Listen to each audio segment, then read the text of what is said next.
Cette émission est rendue possible grâce à la famille des partenaires de l'Église de la Victoire.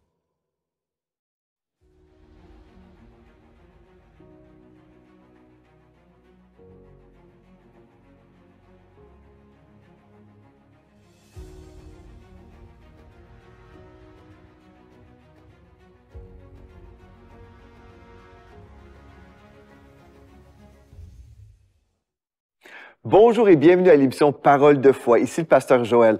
Cette semaine, nous passons une semaine hyper bénie. En fait, nous avons été tellement bénis lors de la conférence La Grâce Royale ici à l'Église de la Victoire. J'ai eu à cœur de vous présenter toute la semaine, en fait, des extraits de cette conférence. Donc, sans plus tarder, allons maintenant dans la conférence de la Grâce Royale. Cette appartenance au royaume de Dieu fait de moi naturellement une héritière de ce qu'il y a de plus supérieur sur la terre.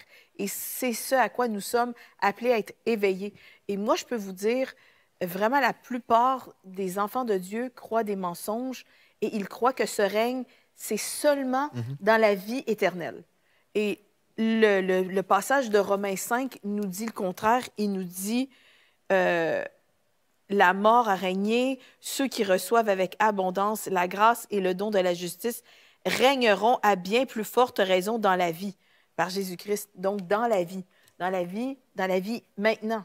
Et si on dit que nous sommes assis dans les lieux célestes, moi, je sais que c'est une position, mais en fait, ce qui m'impacte vraiment dans cette position, c'est la perspective que ça nous donne. Lorsque je suis assise dans les lieux célestes, j'ai une vue d'en haut. Donc, je peux voir un plan large et global et j'ai la même vision que celle de Dieu. Tandis que si je suis par terre, et admettons qu'il y a un désastre naturel, si je suis par terre, sur le sol, je vais avoir une vision limitée de l'ampleur des dommages, par exemple. Si on regarde, si on examine des feux de forêt, par exemple. Mais si je vais en hélicoptère, si je vais en avion, si j'ai une vision avec un drone, je vais avoir la vision céleste. Et là, je vais voir. Au même titre, si j'explore la nature, ça ne sera pas la même perspective si je suis sur le sol que si je suis dans les lieux célestes. Si je suis dans le ciel, je vais voir la splendeur. Quand je vais en avion, c'est là où le plus proche où je suis capable de saisir assise dans les lieux célestes parce que je me dis, j'ai la perspective de Christ. Et c'est un éveil cette semaine à avoir la perspective de Christ à propos de votre identité royale. Et il est temps, vraiment, c'est un cri du cœur, mais je crois que c'est le cri de Dieu. Je crois que c'est le cri du cœur du Père qui dit... vous n'arrêtez pas de mourir dans l'innocence, dans le fait que vous ne connaissez pas votre héritage. Je veux que vous soyez, et je veux que, non seulement que vous sachiez que vous êtes des héritiers, mais on a une alliance. Vraiment, et je veux confirmer cette alliance avec toi, mais il faut que tu le saches. C'est comme la carte, la passe-partout qui donne accès à absolument tout, et on peut passer toute une vie sans savoir qu'on a cette carte et vivre sous nos privilèges et ne pas savoir que nous sommes appelés à régner. Pourquoi nous sommes appelés à régner? Parce que Dieu veut répandre la gloire de Jésus-Christ sur toute la terre et c'est à travers nous qu'il va le faire. Et si le diable peut nous faire croire que nous sommes vraiment des pauvres pécheurs, que nous sommes des gens, qu'on est limités, qu'on va régner seulement dans la vie éternelle, bien, il va avoir réussi à nous limiter et vraiment à étouffer le message réel de la grâce, de la faveur, de la bonne nouvelle. La bonne nouvelle, c'est que nous sommes des héritiers vraiment d'un royaume extraordinaire et que nous sommes appelés à dominer, à régner. Il a dit dans Deutéronome que nous sommes la tête et non la queue, que nous sommes appelés à être toujours en haut, jamais en bas. Il dit, je vais te donner la première portion de Deutéronome 28, qui est vraiment la description de la bénédiction qui nous est réservée à nous les justes. Nous sommes justes à travers Jésus-Christ. Eh bien, je te donnerai la supériorité sur toutes les nations de la terre. Donc, pourquoi on a besoin d'avoir ça? Ben, en fait, c'est parce que Jésus, son royaume a besoin d'être répandu. C'est de limiter au minimum l'influence que le diable a sur la terre. Parce qu'il a tout perdu ses privilèges. Absolument. Ils nous ont été donnés. Le diable veut vraiment limiter. En fait, c'est ça. Dès qu'on commence à entendre la vérité nous est prêchée, là, le diable, ce qu'il veut faire, c'est vraiment, il doit stopper le message. Il doit empêcher ce message. C'est vraiment la réalité. En fait, c'est ça que je vois, là. Le diable veut vraiment empêcher que ce message soit proclamé dans les nations parce que dès qu'on libère les gens, là, dès que les gens entendent la vérité, ils sont libérés à plein niveau. C'est pour ça que depuis des années, depuis qu'on prêche, toutes les semaines, les mercredis, on prie pour les malades. Toutes les semaines, il y a des gens qui sont guéris. On entend constamment les gens nous témoigner, en fait, comment ils ont vécu des percées dans leur vie à plein de niveaux, des transformations. Le témoignage numéro 1 qu'on reçoit dans ce ministère, c'est toute ma vie a changé. Toute ma vie a changé. Mais quelle sorte de témoignage? Comment est-ce que c'est possible d'avoir un témoignage comme ça? Toute ma vie a changé. C'est pas grâce à nous, c'est grâce au message qui est prêché ici. C'est pas grâce à nous, là. C'est vraiment le message de la vérité que vraiment cette grâce royale, elle est disponible. Et quand je l'accueille, quand j'accueille cette nouvelle identité, qui je suis en Jésus-Christ, quand j'accueille le forfait divin en Jésus, et vraiment je reçois ce message, c'est alors que ma vie peut vivre une transformation. C'est à ce moment-là que je vis un changement. Mais vous savez, frères et sœurs, ce message est contesté par le royaume des ténèbres. Et c'est jamais les hommes, en fait, qui sont l'ennemi, là. Même si on peut s'imaginer des fois, des non-chrétiens peuvent s'opposer à Jésus-Christ ou même des chrétiens qui peuvent s'opposer à la vérité de la parole. En fait, c'est le royaume des ténèbres. Il faut aller plus loin. Il ne faut pas s'imaginer, OK, c'est telle personne qui pense ceci ou qui dit ceci. Pensez pas aux êtres humains, là. C'est vraiment des principautés dans le monde spirituel, ces esprits qui veulent garder les gens dans les ténèbres. Puis quand on revient à ce que je disais par rapport à Lucifer, Lucifer qui a été détrôné, OK, il a tout perdu et nous avons tout reçu, ce qu'il a perdu, en fait. Et là, si on regarde, en fait, ses disciples, ses adeptes, hein, si on parle de Judas, par exemple, ou de Jézabel, on revoit les mêmes choses, en fait. Et je veux juste vous lire un texte par rapport à Judas. OK? Je veux juste vous inviter avec moi dans la parole de Dieu. J'aimerais lire ce texte. Judas, vous connaissez celui qui a trahi Jésus-Christ. Puis on regarde par rapport à cet homme. Bien, il était animé, vraiment inspiré par le royaume des ténèbres. Puis je veux juste vous attirer votre attention. Puis après, je vais vous parler d'Akab et de Jézabel. On va voir, en fait, que le diable travaille encore de la même façon aujourd'hui. Par rapport à Judas, dans Jean chapitre 12 au verset 4, dans la version Sommaire, Judas Iscariote, l'un des disciples de Jésus, celui qui allait le trahir, dit ceci. Donc, je lis dans Jean 12, versets 4 à 8. Pourquoi n'a-t-on pas vendu ce parfum? On en aurait tiré au moins 300 pièces d'argent qu'on aurait pu donner aux pauvres. Donc, Judas est en train de se plaindre ici, de dénoncer. Il dénonçait le fait que Marie avait gaspillé du parfum pour honorer Jésus-Christ. Puis des fois, si on entend des gens dénoncer les dépenses pour honorer Jésus-Christ ou pour propager le nom de Jésus-Christ, bien, des fois, ils vont parler comme ça dans ces mêmes mots, en fait. On aurait pu donner ça pour les pauvres. Et ça, c'est Judas qui pensait comme ça. Parce que, en fait, l'honneur pour Jésus, c'est la chose la plus importante. Au verset 6, « S'il parlait ainsi, ce n'était pas parce qu'il se souciait des pauvres, mais il était voleur. » Il était voleur. Et comme c'était lui qui gérait la bourse commune, il gardait pour lui ce qu'on y mettait. Donc, celui qui s'opposait à ce geste d'honneur pour Jésus-Christ était lui-même un voleur et il gardait l'argent pour lui-même. C'était ça, là. Il était voleur. Verset 7. Moi, j'aime ce que Jésus a dit. Mais Jésus intervint, disant ceci, « Laisse-la faire. » C'était la réponse de Jésus. Mais laisse-la faire. Judas, laisse-la faire. C'est pour le jour de mon enterrement qu'elle a réservé ce parfum. Des pauvres, vous en aurez toujours autour de vous, tandis que moi, vous ne m'aurez pas toujours avec vous. Voyez-vous? En fait, les agents du diable, ceux qui ont été inspirés par Lucifer, qui est devenu Satan, le diable, bien, eux, ils aiment l'argent. Ils aiment l'argent. Ils ne veulent pas que cet argent soit transféré du royaume des ténèbres au royaume de la lumière pour financer les œuvres de Dieu. En fait, c'est ça que le diable déteste et il veut intimider les gens. Et la façon qui fonctionne, en fait, vraiment, hier, quand je méditais sur tout ça, là, je vais vous dire, en fait, les armes du diable. Le diable, en fait, voici ses 3 armes principales. C'est le mensonge. Ouais. OK? Il va parler, c'est un menteur. La parole de Dieu nous dit dans Jean 8, 44, en fait, il est le père du mensonge. Il est menteur et le père du mensonge. Mais il va mentir. il va vous faire à croire que ce que vous entendez, c'est faux. OK? Donc, où il va mentir sur des gens pour discréditer le messager qui vous enseigne la vérité. Donc, il va toujours travailler. Le père du mensonge, il va mentir. Ça, c'est l'arme numéro 1, le mensonge. Ensuite, l'incrédulité. Vous entendez la vérité. OK, vous êtes exposé à la vérité, mais il va semer tellement d'incrédulité dans votre cœur, vous empêcher de recevoir la vérité.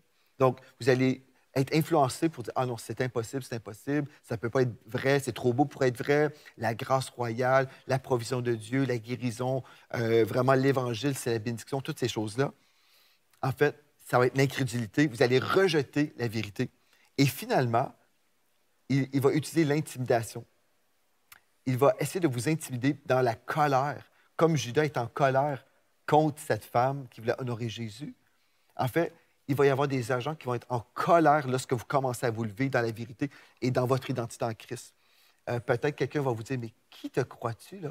Tu sais, tu crois que tu es un juste, toi?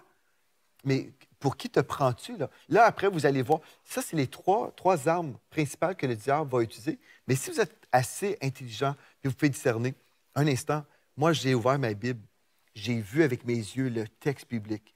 Et le diable ne pourra pas me séduire. Je ne croirai pas son mensonge, je vais croire la vérité. Je ne vais pas être incrédule, je vais croire la parole. Et puis, je ne vais pas me laisser intimider par le royaume des ténèbres. Je vais vraiment recevoir ce message. Et je vais discerner aussi que, OK, il y a des principautés dans le monde spirituel qui veulent étouffer ce message. Et même... Étouffer la révélation. Étouffer la révélation. Mais une des choses, c'est que le diable, en fait, ce qu'il a fait, même dans le passé, là, puis écoutez bien ceci, j'ai entendu ça hier par la prédicatrice Nancy Dufresne. Elle a dit, elle a eu une vision, un jour elle priait, et Dieu lui a montré une vision de démons. En fait, dans cette vision, c'était des démons qui riaient, qui se moquaient des chrétiens. Et elle a entendu dans son esprit, en anglais, je vais vous traduire après, « Demons enjoy seeing you suffer ». Demons enjoy seeing you suffer. Traduction, les démons ont plaisir à vous voir souffrir. Donc, quand je crois le mensonge et j'accepte les mensonges et la manifestation de la malédiction dans ma vie et je souffre, bien, en fait, le diable aime ça. Quand je ne crois pas Dieu pour la percer, quand je suis découragé, quand je souffre, dans mon corps, ben oui. les mauvais esprits se réjouissent. Et c'est ça qui se passe dans plusieurs vies. Plusieurs chrétiens, en fait ils font plaisir au diable. Et elle a dit, ne leur donnez aucun plaisir. Soyez conscients, là, quand le diable attaque ou il veut supprimer la vérité de votre vie, là, bien, ne donnez aucune place au diable. Mais croyez vraiment dans le message qui est prêché parce que c'est la vérité. Puis si on peut être une foule, une armée qui se lève, qui va dire non, on reçoit la révélation de cette grâce royale. Nous allons dominer dans notre monde. On va reprendre du territoire. Et le diable, peut-être, va être en colère contre nous. Il va dire, mais il va dire, et avec ses démons, mais en fait, qu'est-ce qui leur donne le droit de faire ce qu'ils font? Prendre du territoire dans la société, dans l'Église, prendre notre autorité dans les villes, dans les provinces, dans les pays. Vous savez, quand on se lève avec un esprit de foi et on reprend le territoire, c'est sûr que le diable déteste ça. Mais je crois, on arrive dans les temps de la fin et Dieu nous dit dans sa parole, dans les derniers jours, je répandrai de mon esprit sur toute chair. Et je crois que nous sommes dans cette saison-là. Nous sommes dans un temps de grand réveil. Moi, je crois aussi, sur le plan politique, il y a des changements. Il y a plein de choses qui changent en ce moment. Dimanche passé, on a prié pour le Congo. Il y a vraiment des choses qui se passent partout dans notre monde. Mais l'Église de Jésus-Christ se lève. L'Église de Jésus-Christ se lève dans la révélation, pas dans la religion, pas dans des croyances du passé qui n'ont rien changé. En fait, le statu quo, c'est pas possible. C'est impossible de demeurer dans le statu quo. Là, ce qu'on a besoin de faire, c'est vraiment entendre et recevoir et commencer à dominer. Ça commence dans notre famille. On domine dans notre famille. Un esprit de querelle, on chasse l'esprit de querelle de notre maison. La maladie, on chasse la maladie de nos corps. On s'assure que notre famille se porte bien. Vivre dans le manque et la pauvreté, c'est terminé parce que je bénéficie de cette grâce royale. Nous sommes pourvus à tous les niveaux. Et non seulement ça. En fait, quand on se fait attaquer par le royaume des ténèbres, admettons, le royaume des ténèbres nous attaque, veut nous décourager, on pourrait être charnel et on pourrait répondre charnellement. Mais Romains 12, verset 21 nous dit ceci, « Ne te laisse pas vaincre par le mal, au contraire, sois vainqueur du mal par le bien. » Et comment est-ce qu'on peut être vainqueur par le bien, être vainqueur sur le mal, en fait, c'est lorsqu'on a le cœur pour Dieu et on veut honorer le Seigneur Jésus. En fait, quand je veux vraiment honorer le Seigneur Jésus avec ma vie, bien, gloire à Dieu. Gloire à Dieu. Là, je suis en train de contribuer pour la délivrance des gens. Toi, Pasteur Sam, là, dis-moi donc, tu as déjà vécu, peut-être, est-ce que tu as déjà vécu sans cette révélation? Puis qu'est-ce que tu dirais à quelqu'un, c'est quoi les avantages ou qu'est-ce que tu pourrais dire vraiment, quelque chose qui pourrait illuminer les yeux des cœurs des gens qui pourraient dire, vraiment, c'est le temps, c'est nécessaire. Ouais. C'est nécessaire qu'on marche dans cette révélation de la grâce royale parce que moi, j'ai connu avant, puis j'ai connu après. Puis évidemment, la vie avec Dieu, c'est toujours des révélations. Oui. De gloire en gloire, ça veut dire de révélation en révélation et de moments dans sa gloire, dans d'autres moments dans sa gloire. Mais vraiment, qu'est-ce que les gens, selon toi, ont besoin de connaître aujourd'hui par rapport à la grâce royale? Bien, moi, si je peux dire quelque chose, je suis quelqu'un de naturellement un peu passif. Humainement. Là. Humainement. Donc, je vais... et ça l'a changé avec le temps. Mais, tu sais, on fait comme, bon, on fait notre meilleur, puis, ben, il arrivera qu'est-ce qui arrivera. On suit le t'sais. flot. On suit le flot. Et dans la vie avec Dieu, lorsqu'on croit qu'on est un pécheur sauvé par grâce, puis que dans le fond, on est tellement pécheur, puis c'est tellement... Le Seigneur, déjà, qui ose me regarder aujourd'hui, c'est quand même pas si pire, tu sais. Wow. Fait que, tu sais, quand que tu vis dans cette manière-là, tu t'attends pas à recevoir quelque chose de royal. Ben, On c'est s'attend ça, à hein? rien. Tu t'attends à rien. Puis pendant longtemps, lorsque j'entendais des messages, j'étais un peu dans le siège passager, puis je disais, on va voir. On va voir. Le Seigneur m'aime. S'il veut vraiment me toucher, il va me toucher. Wow. Et et comme ça, ben, tu te protèges parce que tu dis... Je serais pas déçu. Je serai pas déçu. Tu sais.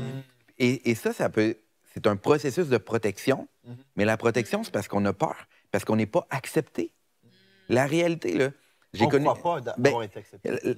C'est ça. Parce que lorsqu'on parlait de cette question-là, de dire on est des pécheurs, puis j'entendais des prédicateurs dire ah, moi, je me repens tous les jours, je me reprends plusieurs fois par jour. J'étais comme mais moi, je suis saint, puis ça m'arrive que je passe une journée sans péché. Là, Ouais. Donc, la question, c'est pas de se mettre toujours ce fardeau-là comme on pêche à chaque jour, puis j'ai tellement de difficultés à vaincre le péché. Quand que tu comprends que par le sang de Jésus-Christ, tu as vécu le péché, mais tu es capable de vivre dans la sainteté. Et lorsque tu commences là, ça commence à changer tes pensées. Et là, tu viens de dire, OK, je suis vraiment accepté. Et je crois pendant longtemps, on dit, on est des enfants de Dieu, on s'appelle, frère tel, ma sœur, et puis c'est super, on est dans la famille de Dieu, mais est-ce qu'on le croit vraiment? Et moi, c'est la question que je vous pose aujourd'hui. Parce que moi, j'ai connu une famille qui ont fait un processus d'adoption. Et lorsqu'ils ont adopté un enfant qui était en bas âge, je crois qu'il avait en bas de 2 ans, ils lui ont donné le nom de famille. Il est devenu membre de la famille. Sur ses cartes d'identité, c'était le nom de la famille. Oui. Il y avait les privilèges de la famille. C'était le papa, la maman qui payait pour les frais scolaires, pour les soins, qui les apportait dans les activités sportives, qui prenait soin d'eux, qui leur donnait tout l'amour, etc. Lorsque tu comprends que tu es accepté, ta vie passée là, est passée. Puis là, tu vis sous l'héritage et sous l'autorité de la maison qui t'a accepté. Ouais. Mais nous, on s'est fait accepter. Mais on s'était fait accepter dans une famille royale. Puis là, qu'est-ce qui arrive, c'est que je vais vous dire un peu comment j'étais un peu avant. Puis j'étais pas que j'étais malheureux, mais c'est comme si dans ma vie, plutôt que de me déplacer en voiture, je me déplaçais à pied. Parce que dans ma vie spirituelle, j'avançais à pied. Mais j'avançais à pied parce que je comprenais pas les lois spirituelles puis la réalité de l'autorité que Dieu m'a donnée à cause que je suis un héritier. Et lorsqu'on se rend compte de ça, premièrement, c'est d'accepter que l'amour de Dieu, là, c'est qu'il nous aime vraiment. Il nous a pas pris par pitié. Il nous a pris par amour. Wow. Et ça, je veux juste m'adresser à des gens, là. Aujourd'hui, peut-être que vous pensez que le Seigneur avait tellement pitié de vous qu'il vous a relevé de la boue. C'est pas ça. Il vous a pris parce qu'il vous aimait. Puis il a pris les souffrances, vos souffrances, il les a portées pour vous donner une nouvelle vie, pour vous laver, mettre une couronne sur votre tête. Wow. C'est ça. Et ça, c'est la réalité de qui vous êtes aujourd'hui. Donc, juste vous dire, acceptez-le. Si vous êtes rendu dans la famille royale, vous vivez dans un château, Ouais. allez pas coucher dans l'étable, ça ne sert à rien. Vous êtes membre de la famille royale. Amen. Donc, le jour que tu comprends ça, bien, tu vas dire, je vais vivre des grâces royales parce que le nom que je porte, parce que le sang qui coule dans mes veines, c'est le sang de Jésus. C'est ça. Et que je suis assis dans la droite du Père, je suis assis dans les lieux célestes. Puis qu'est-ce que je fais? Je suis là pour faire la volonté de mon Père. Et lorsque tu commences à faire la volonté de ton Père, c'est là que les faveurs commencent à se multiplier dans ta vie. Et pour moi, pour revenir à ta question, c'est un peu ça. C'est que le jour où est-ce que tu commences à réaliser ça, puis tu fais juste dire, bien, OK, maintenant, je fais partie de la famille royale et qu'est-ce que je fais? C'est la volonté de mon Père. La même chose que Jésus, quand il était dans le temple, comme Pasteur Gwen a dit tantôt, il s'occupait des choses de son Père. Donc, si moi, et les périodes de ma vie où est-ce que j'ai vu le plus la faveur surnaturelle, Ouais. des choses que ben, j'aurais peut-être jamais pensé ou imaginé qui seraient arrivées dans ma vie, Ouais. c'est lorsque j'étais là, puis je marchais dans l'humilité, puis je faisais juste comme servir Dieu le plus simplement possible, Ouais. sans essayer de me positionner. J'avais pas d'arrière-pensée, j'étais juste comme dans une atmosphère de service, comme dans Philippiens 2, quand ça dit que Jésus est venu, qu'il a délaissé cette royauté-là pour venir nous servir. Ouais. Dans cette attitude-là, il y a vraiment une faveur surnaturelle qui a été déposée sur ma vie, puis j'ai pu vivre des grâces royales. Wow. Amen. C'est Amen. excellent. Honnêtement, c'est ça. Hein, si on sait qu'on est aimé, bien, ça nous donne toute une autre perspective parce que c'est ça, il y en a qui pensent qu'ils ne sont même pas dignes, sont des enfants de Dieu. Mais sans connaître, sans la révélation de l'amour de Dieu, ben, on peut passer toute notre vie à côté des grâces, des privilèges qu'on a reçus parce qu'on pense qu'on n'est pas digne, mais on est digne parce qu'on a été aimé, parce qu'il nous a aimés avant la fondation du monde. Et aujourd'hui, je veux vous dire que Dieu vous aime. Et là où vous êtes, je prie vraiment qu'une pluie d'amour soit déversée sur vous. Sachez que le Père vous a aimé avant même la fondation du monde. Il avait pensé à vous avant que vous soyez même dans le ventre de votre mère. Et même si les humains ne vous ont pas voulu, Dieu vous a voulu. Et vous êtes au même titre un enfant de cette famille royale avec les mêmes privilèges parce que c'est à cause de Jésus-Christ que vous les avez. Il faut juste recevoir. Et lorsque on a compris qu'on était aimé, là, on peut vivre différemment avec une perspective. Bien là, je m'attends. Je m'attends à des choses parce que je fais partie d'une famille royale. Donc, notre expectative va être différente. Notre perception de la vie, notre perspective de la vie va être différente parce que je sais que je suis née avec des responsabilités, mais aussi des privilèges. Et donc, vraiment, c'est un appel au renouvellement de notre intelligence parce que quand toutes les choses, comme a dit Pasteur Sam, les choses anciennes sont passées, voici, toutes choses sont devenues nouvelles. Ça veut dire qu'il faut laisser, lorsqu'on accepte notre identité royale, ça veut dire que je laisse derrière des anciennes manières de faire, des anciennes manières de penser, des manières je parle dans le quotidien, là, vraiment, dans notre vie de tous les jours.